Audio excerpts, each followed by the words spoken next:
Y soy el director de la Fundación Más Familia, desde la que lideramos e impulsamos la iniciativa EFR, que como ahora tendré oportunidad un poquito de contarles, pues versa sobre la conciliación de la vida laboral y familiar. Agradecer la invitación a CEMEFI, un especial abrazo exento de COVID-19 a todo el equipo de CEMEFI, en la persona de Juan Felipe Cajiga, que por favor lo haga extensible al resto, y estamos pues encantados una vez más de colaborar con CEMEFI y de participar en este Congreso Hispanoamericano de RSE. Como les decía, nosotros trabajamos en conciliación de la vida personal, familiar y laboral. Es verdad que en la región, el continente americano, esta denominación convive con otras denominaciones como, bueno, pues balance trabajo-vida, o la propia expresión inglesa, el work-life balance, o simplemente calidad de vida.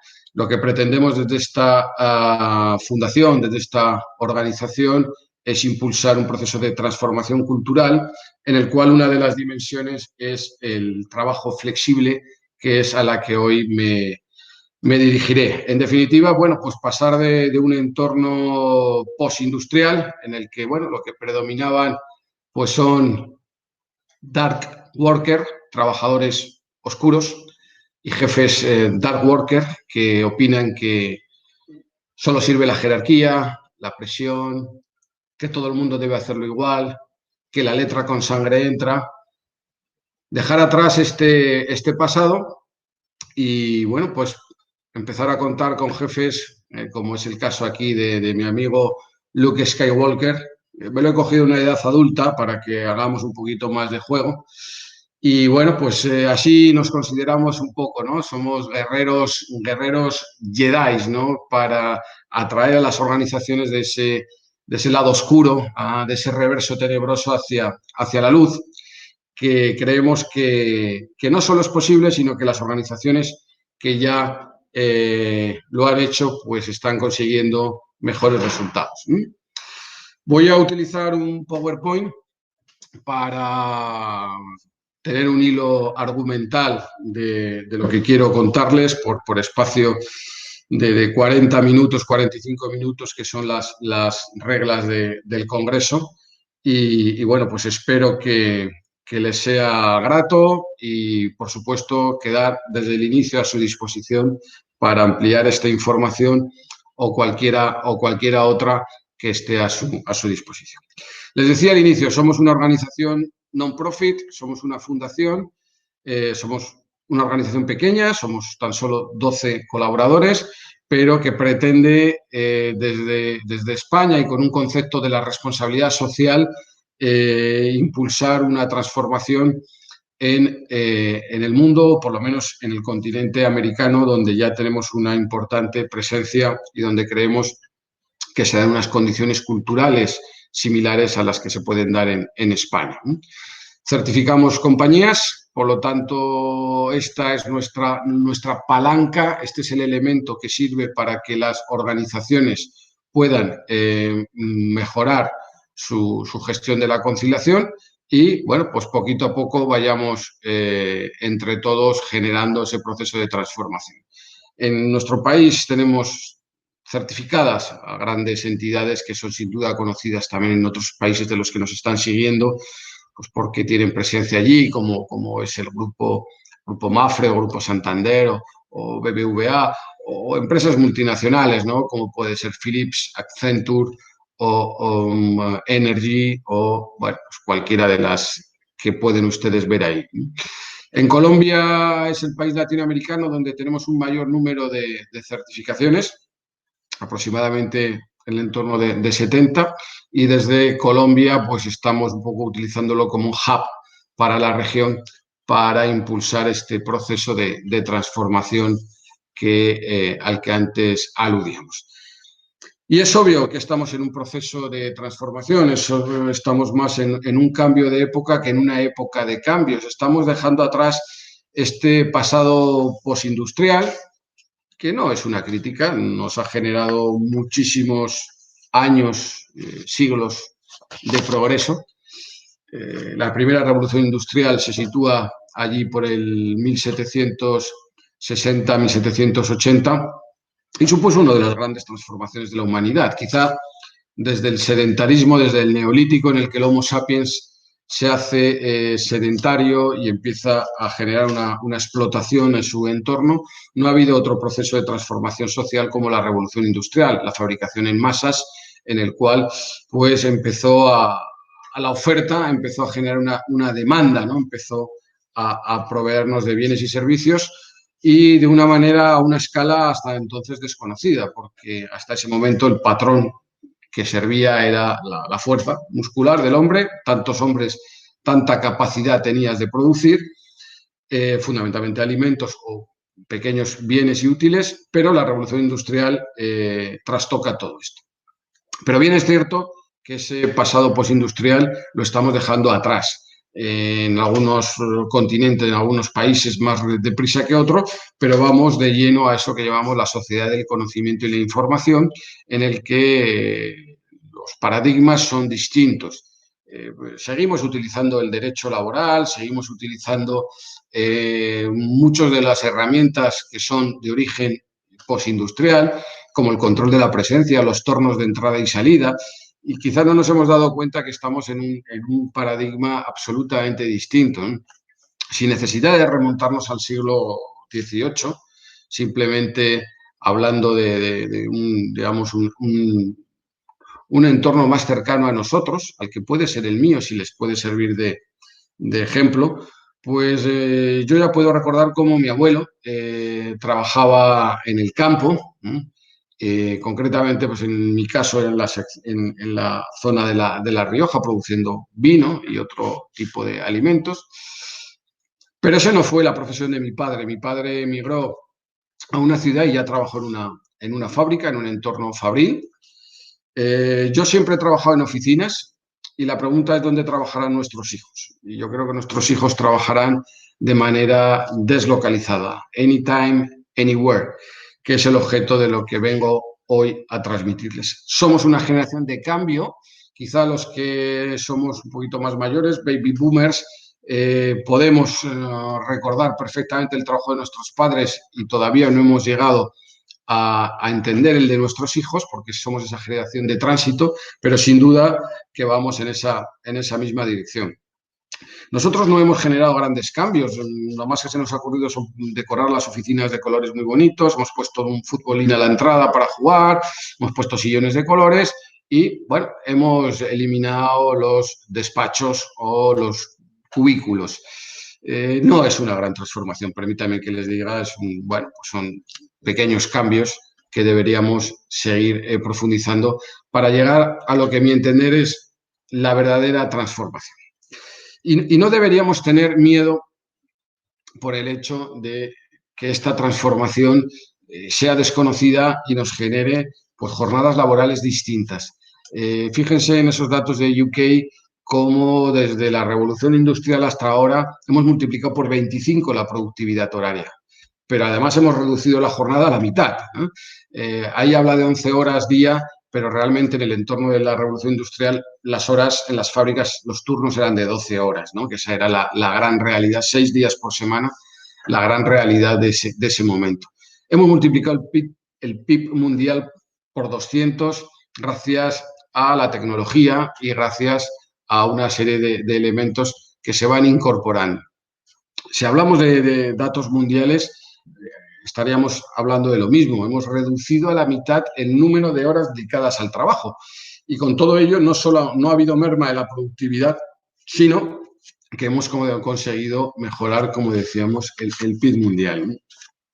Algunos de esos avances se deben a personas, hay un error, no es Charles Owen, es Robert Owen, que en 1810 pues, promulgó algo que hoy en día nos parece muy, muy moderno, por lo menos en mi país hay gente, hay organizaciones que nos ofrecen este concepto como la quinta esencia, como lo más moderno, lo de 8 horas para trabajar, 8 horas para descansar, 8 horas para el ocio, ¿no? Bueno, pues eso de moderno, como pueden ustedes observar, no tiene nada, porque fue la propuesta H.H.H. Dimam que promulgó Robert Owen en 1810. La verdad es que no lo consiguió, no tuvo éxito. Tardaron en UK unos cuantos años para que eso se hiciera verdad. En mi país tuvimos que esperar hasta el año 1919, después de una gran huelga que se denominó la huelga la canadiense, porque era el nombre de la compañía, y fue el conde de Romanones el que instauró la jornada de 8 horas en 1919. Luego, los que hoy en día nos venden como avances el trabajar 8 horas, pues yo creo que nos están hablando del siglo XX o el siglo XIX.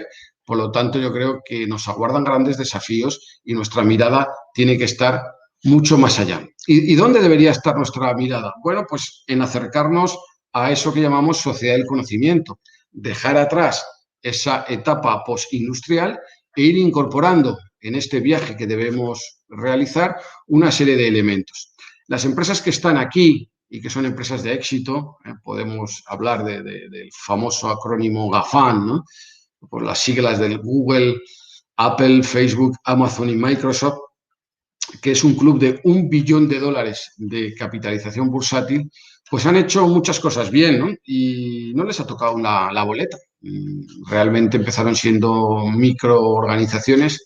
Les invito a ver una foto de Jeff Bezos en su primer coworking, ni siquiera en Amazon tenían una oficina propia, con un pequeño textil puesto ahí que ponía Amazon.com, y ese es el inicio.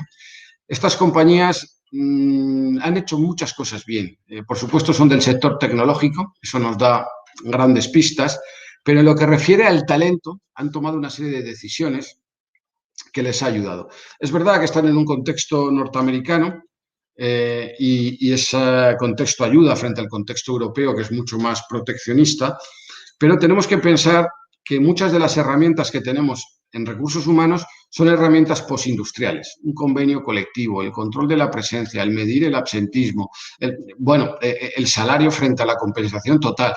Tenemos ya multitud de herramientas que son más del siglo XXI y que deberíamos incorporar. Yo aquí les reflejo algunas de ellas. Hoy hablaremos fundamentalmente de flexibilidad, que es lo que nos trae aquí, pero podríamos hablar de la necesidad de personalizar la relación laboral o la necesidad de incorporar el Big Data y la digitalización o la orientación al logro, que son los grandes elementos que hay que incorporar para poder realizar ese viaje hacia quizá lo desconocido, pero también lo exitoso, porque si nos quedamos anclados en este pasado postindustrial, pues nos tocará competir con otros países y que siempre tendrán ventajas competitivas sobre nosotros porque tendrán salarios más bajos. Soy consciente que les hablo desde Europa y que la realidad del continente americano es bien distinta, o por lo menos en algunos países frente a otros, pero desde luego en Europa solo hay una Europa, que es la Europa de la sociedad del conocimiento. En Europa competir con salarios bajos ya no tiene ningún sentido, porque siempre perderemos esa batalla. Tenemos que competir hablando de tecnología, hablando de diferenciación competitiva, de diseño, de marca, de una serie de elementos que están aquí para quedarse. Bueno, creemos que el mundo está cambiando y además cambia de una manera significativa y parece ser que nos va mostrando un vector de cambio, ¿no? Ahí van viendo una serie de elementos que rodean a una empresa moderna. La foto central pretende ser esa empresa moderna y bueno, pues todo eso que hay alrededor nos lleva, ¿no? Nos presiona y nos lleva a tomar determinadas decisiones, ¿no?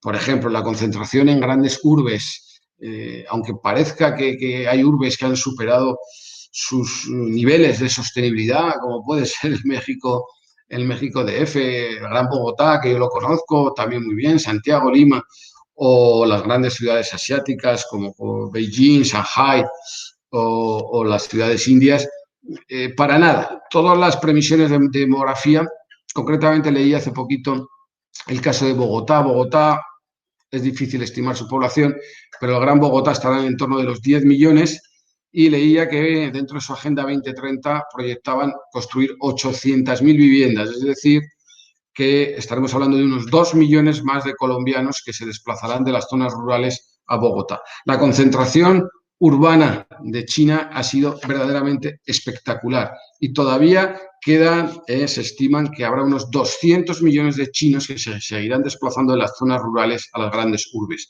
Esto origina unos problemas de movilidad tremendos y hace que las empresas tengan que ser más conciliadoras y más flexibles, ¿no?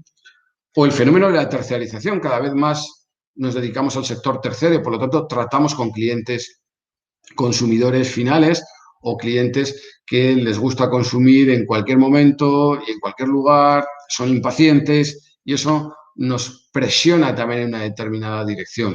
O la incorporación de las generaciones más jóvenes, los denominados millennials, ¿no?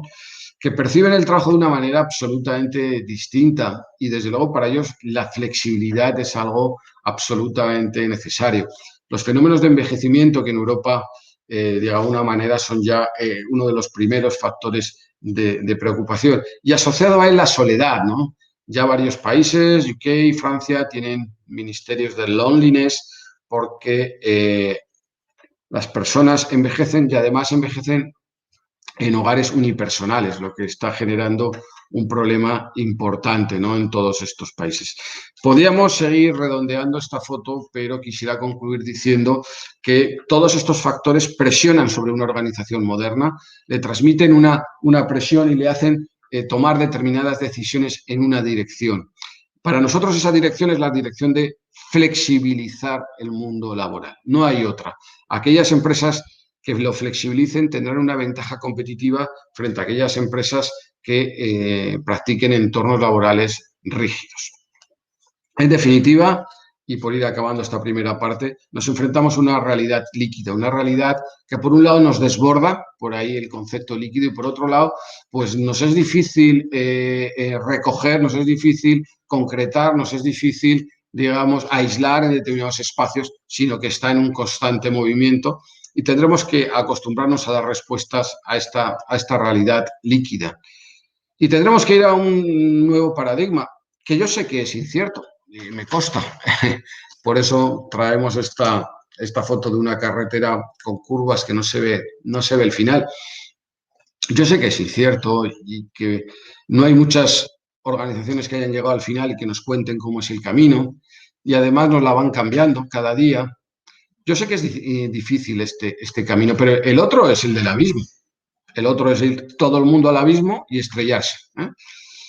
Cuando yo pregunto a las organizaciones, ¿sabes que lo haces mal? Me dicen, sí, pero todo el mundo lo hace igual de mal. Esto es algo que a mí me sigue asombrando de la raza humana. Es como los ñus cuando cruzan el Serengeti. O sea, ¿se les van a comer los cocodrilos? Sí, pero vamos todos juntos.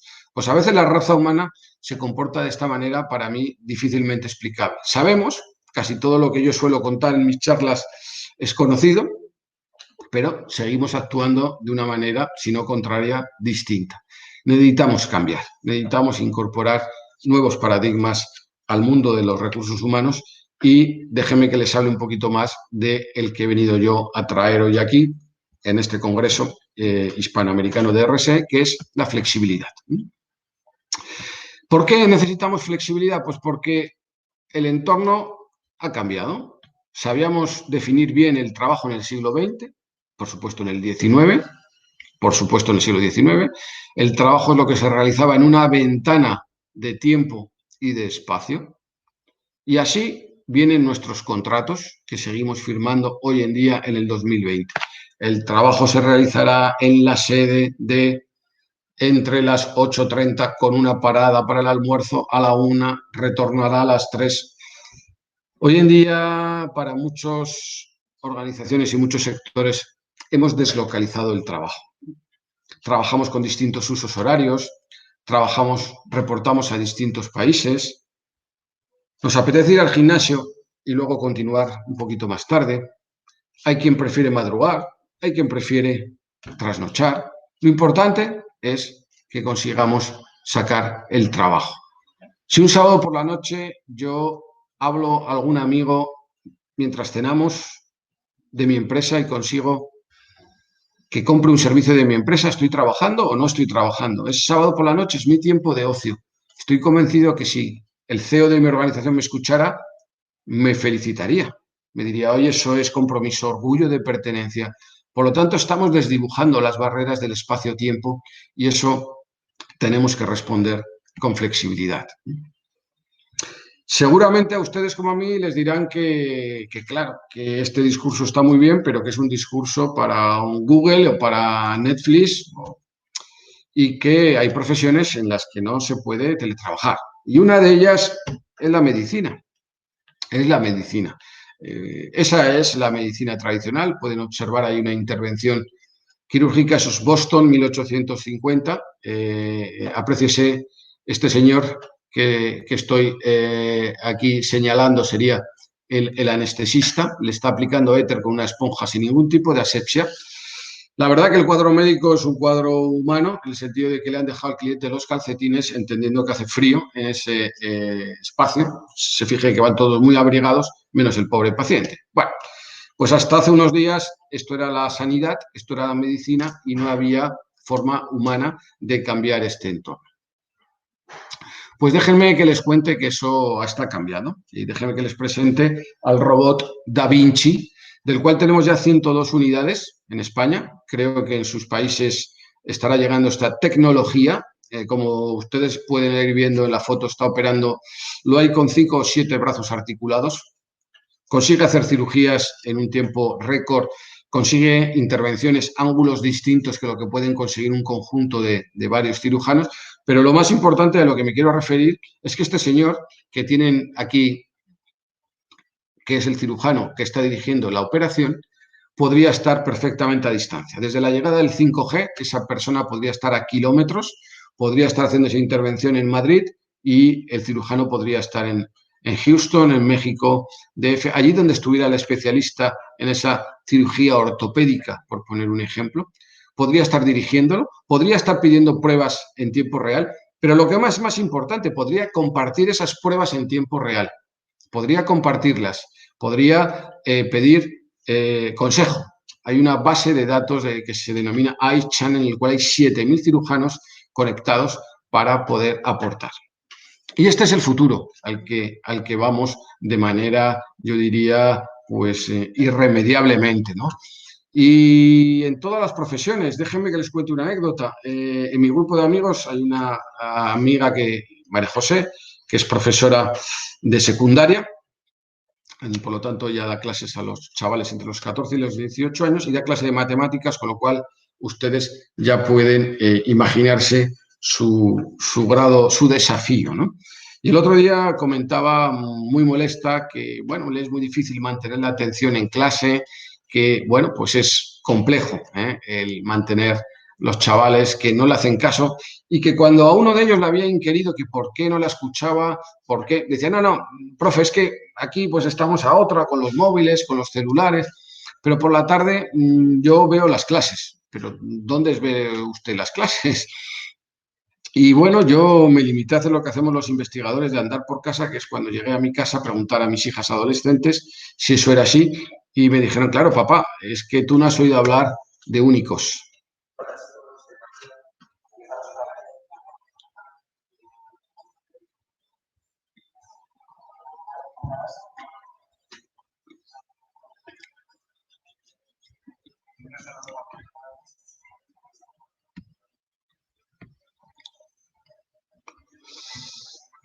Permítanme, salvo que tengan un interés especial en que no les muestre toda la explicación de las inecuaciones.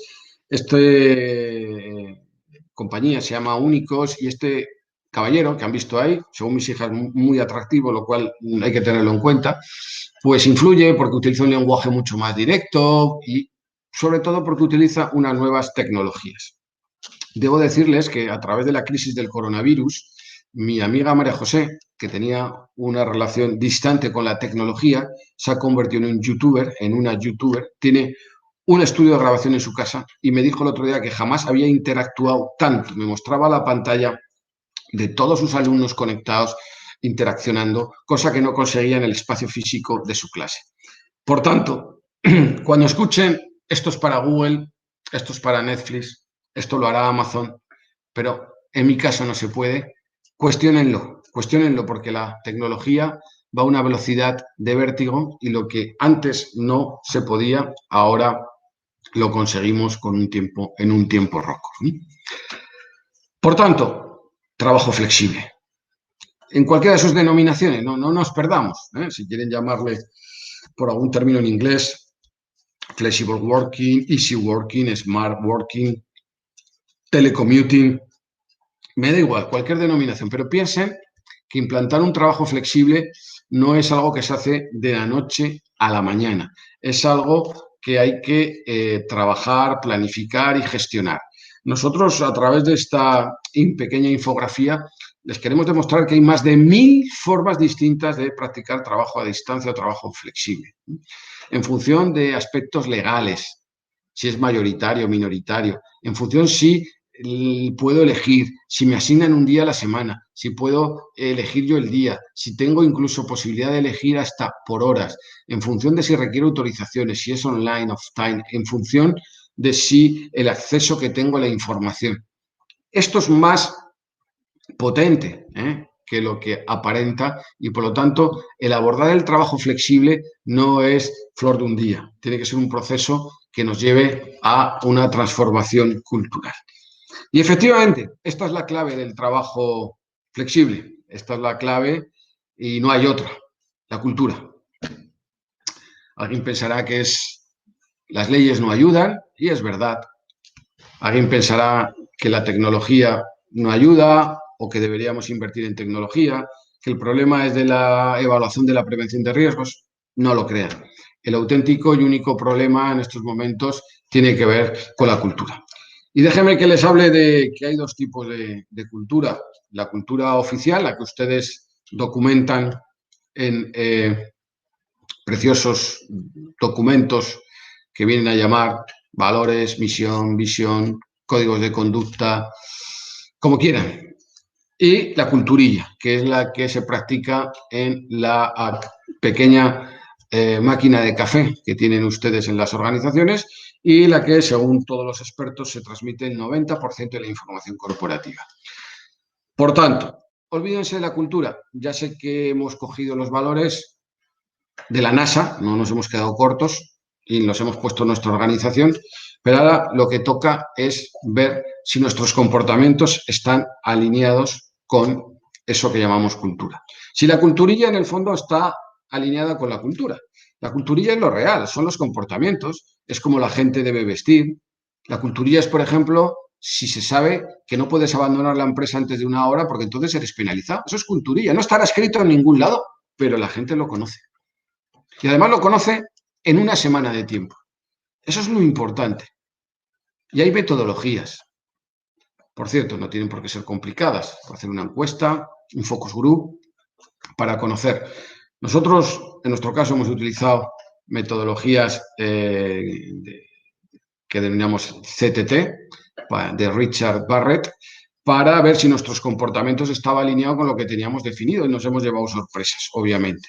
Donde uno dice que es abierto y participativo, pues luego resulta que no lo es tanto.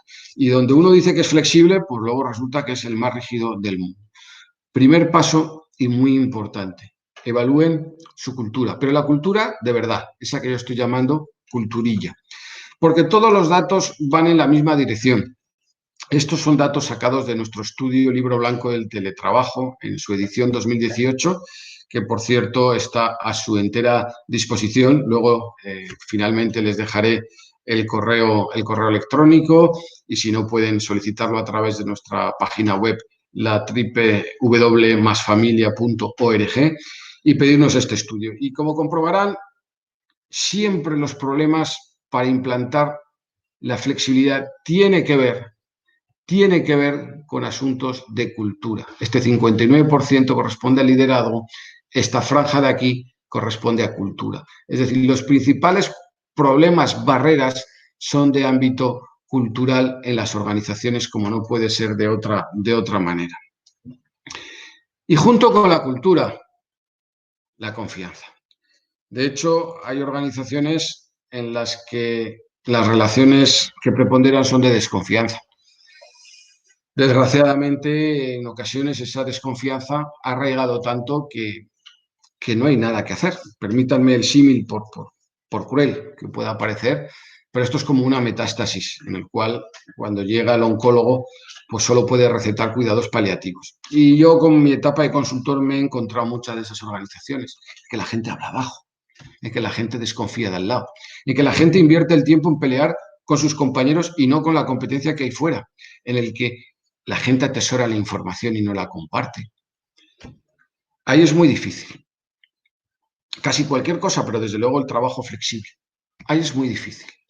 Hay que trabajar 4 niveles de confianza. El superior, que tiene que ver con la marca. Hay marcas que transmiten confianza y en cada país podemos nombrar marcas que el consumidor confía plenamente. Si habláramos de una gran multinacional, y yo les hablaré de Nestlé, Nestlé transmite confianza hacia sus clientes y hacia sus trabajadores. En nuestro país, el Corte Inglés, la gran empresa de distribución, es una empresa en la que genera confianza. En Colombia, otro país que conozco mucho, podríamos hablar del grupo Nutresa, un gran grupo de alimentación en el que transmite confianza. Es muy difícil que alguien sospeche que estos grupos van a engañarnos, ¿no? Pero también con nuestros superiores, con nuestros pares y con el equipo que gestionamos. Dice el profesor Gasalla, y hago mío esta expresión, esta pequeña ecuación, que la confianza por el control es una constante. Son vasos comunicantes. Si yo aumento la confianza, el control disminuye. Y por lo tanto puedo emplear menos dinero en control. Al revés, si la confianza disminuye, el control aumenta y necesito más control. Tengo anécdotas que podría contarles miles de cómo las empresas se enzarzan en unos bucles de control que nos llevan al despropósito, manager, pero ahora necesito un supervisor que supervise lo que ha dejado de supervisar el manager porque tenemos un déficit de control generalizado y por lo tanto necesitamos una supervisión adicional para que el supervisor controle hasta el infinito. Tengo una anécdota, una vez en una entidad financiera en una ciudad latinoamericana, concretamente en La Paz, fui a una entidad financiera y había 2 guardas de seguridad con 2 uniformidades distintas.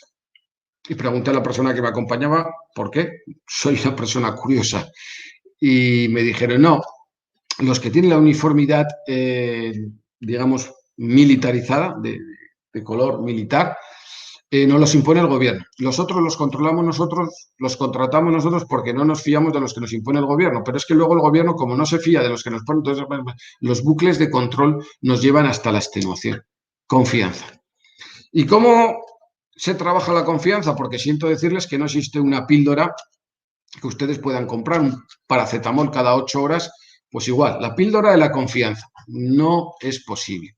La confianza parte de arriba a abajo y de abajo a arriba. Es como una relación de pareja. Es imposible que uno de los dos confíe mucho y el otro nada. Eso es imposible. La confianza es bidireccional. Pero ¿quién debe empezar a mostrar confianza? Los líderes, la empresa. Debe empezar a generar autonomía, a no desconfiar. Si dejo que una persona trabaje en remoto, no puedo estar llamándola para ver si se ha levantado a las 8 de la mañana. Lo que tendré que haber generado es un sistema para comprobar que su trabajo está realizado. Y aquí viene el otro gran concepto que es preciso incorporar cuando hablamos de trabajo flexible. La orientación al logro. Aquellas empresas que tienen buenos sistemas de orientación al logro y de medición del logro y del desempeño, les importa poco dónde trabajas. Anytime, anywhere. Cada mes nos sentamos, vemos tus avances, conocemos cuáles son tus resultados, cómo tus resultados contribuyen y están alineados con los resultados corporativos. El control de la presencia no nos dice nada. Nos podría decir algo en los entornos postindustriales, obviamente, en esas fábricas de montaje de coches de Henry Ford o en esa acería en Sheffield. Bueno, obviamente sonaba una sirena, la gente tenía que entrar, si no iba la separaban las cadenas, pero hoy en día, en la sociedad del conocimiento y la información, en una empresa de tecnología, en un despacho de abogados, en una ingeniería, en el sector servicios, la presencia dice cada vez menos de los resultados. Por lo tanto, tenemos que orientarnos claramente a los resultados. Y por supuesto, necesitaremos otras cosas. sin duda, tecnología. Estamos en ese gran paso a nivel mundial al 5G, que nos va a propiciar pues, una mayor velocidad y el acceso, ¿no?, a compartir información de otra manera.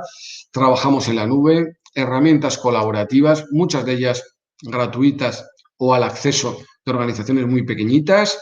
No, hoy en día la tecnología no es una barrera, no es una barrera, por lo menos desde una perspectiva de coste, sí desde una perspectiva de brecha digital que debemos ir resolviendo en el colegio. Y quizás la última parte en llegar, la de los analytics, pues sí que puede ser que vaya un poquito más retraso, ¿no? Que esa tecnología que nos permita medir y seguir, ¿no?, los indicadores que nos permitan a su vez ver si estamos consiguiendo resultados, ¿no? Un teletrabajador es un trabajador que trabaja de otra manera, ni más ni menos, que trabaja de otra manera y que tiene que tener en cuenta que está trabajando y que por lo tanto pues tiene que generar esas rutinas saludables, que tiene que confirmar que genera pausas, que planifica las reuniones, que, bueno, que tome conciencia su entorno sobre que está trabajando. En definitiva, pues una serie de elementos que no son complicados de asumir. Bien, es verdad que no todo el mundo quiere teletrabajar y no todo el mundo está en disposición de teletrabajar. Por lo tanto, aceptemos que el trabajo a distancia, el trabajo flexible, es algo voluntario y que no todas las personas pueden estar en esa línea. Y acabamos pues hablándoles de las ventajas, que sin duda son innumerables, ¿no?, sobre la productividad. Sin duda, yo desde aquí hago una apuesta con todos ustedes, que a los que no conozco, pero que me encantaría conocer, y espero que a raíz de esto podamos establecer conexión vía digital. Yo les aseguro a todos que si ustedes ponen en marcha el trabajo flexible, conseguirán incrementar mínimo un 10% de la productividad. Hay estudios que hablan del 50, 70%. Bueno, creo que eso es para casos muy concretos, sectores de actividad muy determinados. Pero yo el 10%, 15% se lo voy a firmar. Pero no es por la tecnología, no es porque hayamos descubierto un nuevo flujograma, una herramienta colaborativa que... No, es por los cafés que me dejo de tomar. Es por los ladrones del tiempo. Es por el... Cuéntame qué has hecho este fin de semana. Es por aquello de cómo puedes decir que Messi es mejor que Cristiano Ronaldo. Vamos a discutir eso largamente. Esto es porque, bueno, vimos el programa en prime time en la televisión el día de antes. Les recuerdo, y estoy convencido que muchos de los que me siguen, por no decir todos, son latinos y que no somos, por lo tanto, anglosajones. Los ladrones de tiempo en el trabajo son muy importantes. Además, el trabajo flexible refuerza el compromiso. Esos gráficos sacados también de nuestro libro blanco del teletrabajo en su edición 2018 vienen a demostrar cómo, fíjense, aquí estaremos hablando de un 32 más un 24, estaremos hablando de todo este segmento de aquí en el que dirían que sí que ha habido impacto sobre el compromiso, un 56%. Y aquí hablaremos de toda esta sección en blanco. Bien, pero no solo sobre la productividad, también podemos medir mejoras sobre la movilidad y la ecología, la reducción de siniestralidad, accidentes in itinere. El 40% de la movilidad responde a un origen laboral, pero también, y el planeta nos lo va a agradecer, podemos contribuir a descarbonizar nuestras economías. Les traigo solo un dato. Hemos lanzado un charter para promover el teletrabajo en España, pero al que ustedes podrían sumarse sin más. Lo tenemos en una página web que es la www.flexibilidaditeletrabajo.org, o si no, a través de nuestra página web pueden conectar con él y pueden sumarse a este charter. El único compromiso es llegar al 20% de teletrabajadores. En España estamos en el 8%. Las cifras que yo veo en el continente latinoamericano son también bajísimas. Pues déjeme que le cuente, solo con las primeras 75 compañías que han firmado este charter, solo con esas 75 compañías, hemos calculado que podemos ahorrar 3,2 millones de toneladas de gases de efecto invernadero. ¿Cómo? Teletrabajando 2 días de los 5 a la semana. Ni siquiera tenemos por qué teletrabajar los 5 días. Luego también producimos ventajas y ahorros sobre el medio ambiente. También sobre los riesgos psicosociales. No hay nada que nos genere más ansiedad y estrés que el tener que llegar a una hora, a un, digamos, horario rígido y sabemos que si no, pues somos reprendidos, sancionados. Eso genera una ansiedad tremenda. Y la ansiedad y el estrés son ya, pues, para en nuestro país y seguramente que en muchos de los países latinoamericanos, la enfermedad laboral que más dinero está costando. Es verdad que solo afecta al 20% de las bajas laborales, pero supone el 80% de los costes de las bajas laborales, ¿no? Y a nivel mundial estamos hablando de tasas de población laboral entre el 30 y el 40% que reportan ansiedad y estrés, ¿no? Y por supuesto con la conciliación. Y con esto pues vamos a finalizar. Una persona en trabajo flexible en una ciudad metropolitana normal, como puede ser Madrid, no hace falta irse al México DF, pues puede ahorrar 1 hora 30 en desplazamientos, 45 minutos a la ida, 45 minutos a la vuelta.